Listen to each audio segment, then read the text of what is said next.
আচ্ছা, কীভাবে এক্সএমএল ফাইলগুলো ডাউনলোড করবেন সেই প্রসেসটা দেখিয়ে দিচ্ছি। অনেকে আছে আপনারা ফাইলগুলো ডাউনলোড করতে পারেন না।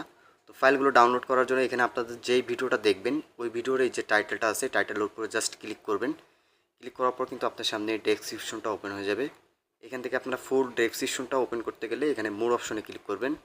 তারপর হচ্ছে এখানে দেখেন যে কনফিগ ফাইল লিঙ্ক, এই অপশনটাতে আপনারা কনফিগ ফাইলের যে লিঙ্কটা আছে এটা কিন্তু পেয়ে যাবেন। এর নিচে কিন্তু অ্যাপ্লিকেশনগুলো দেওয়া থাকবে। যাই হোক, এখান থেকে আমরা কনফিগ ফাইলগুলো ডাউনলোড করব। সেক্ষেত্রে হচ্ছে কনফিগ ফাইল লিঙ্কের উপর ক্লিক করব। ক্লিক করার পর কিন্তু আমাদের অন্য একটা ব্রাউজারে নিয়ে আসবে। ওয়েবসাইটে আসার পর জাস্ট এখান থেকে আপনারা স্ক্রল ডাউন করব। স্ক্রল ডাউন করার পর এখানে দেখতে পারতেছেন ক্লিক হেয়ার নামে কিন্তু একটা অপশন চলে আসছে। দেন ক্লিক হেয়ার অপশনে ক্লিক করব। ক্লিক করার পরে দেখতে পারতেছেন আমাদের কিন্তু একটা ওয়েবসাইটে নিয়ে আসছে। এখান থেকে জাস্ট আমরা ব্যাক করব। ব্যাক করার পর এখান থেকে আমরা আবারও ক্লিক হেয়ার অপশনে ক্লিক করব। দেন এখানে অ্যাড আসলে জাস্ট আপনারা ইগনোর করবেন। এখানে আমাদের 30 সেকেন্ড ওয়েট করতে বলতেছে। 30 সেকেন্ড অপেক্ষা করব। অপেক্ষা করার পর হচ্ছে আমাদের ফাইলগুলো ডাউনলোড হবে। ডাউনলোড ফাইল নামে যে দেখেন এখন কিন্তু আমাদের ডাউনলোড ফাইল নামে একটা অপশন চলে আসছে। আগে কিন্তু ক্লিক হেয়ার নামে কিন্তু অপশন ছিল। তো এখন হচ্ছে আমাদের ডাউনলোড ফাইল অপশনে ক্লিক করতে হবে।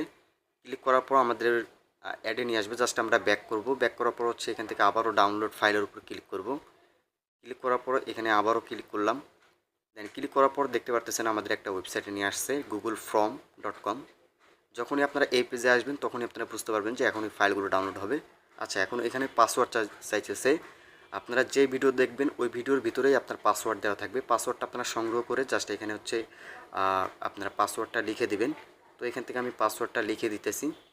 পাসওয়ার্ডটা লেখার পর হচ্ছে আমি এখান থেকে জাস্ট সাবমিট অপশনে ক্লিক করব। সাবমিট অপশনে ক্লিক করার পর দেখতে পাচ্ছেন আপনাদের কিন্তু এক্সএমএল ফাইলের লিঙ্কটা কিন্তু শো করতেছে। এখন গুগল ড্রাইভে এই লিঙ্কের উপরে যদি আপনারা ক্লিক করেন খুবই ইজিলিভাবে কিন্তু ডাউনলোড করতে পারবেন। এখান থেকে আপনার যে কোনো একটা জিমেল সিলেক্ট করতে বলবে। ওইখান থেকে আপনারা একটা জিমেল সিলেক্ট করবেন।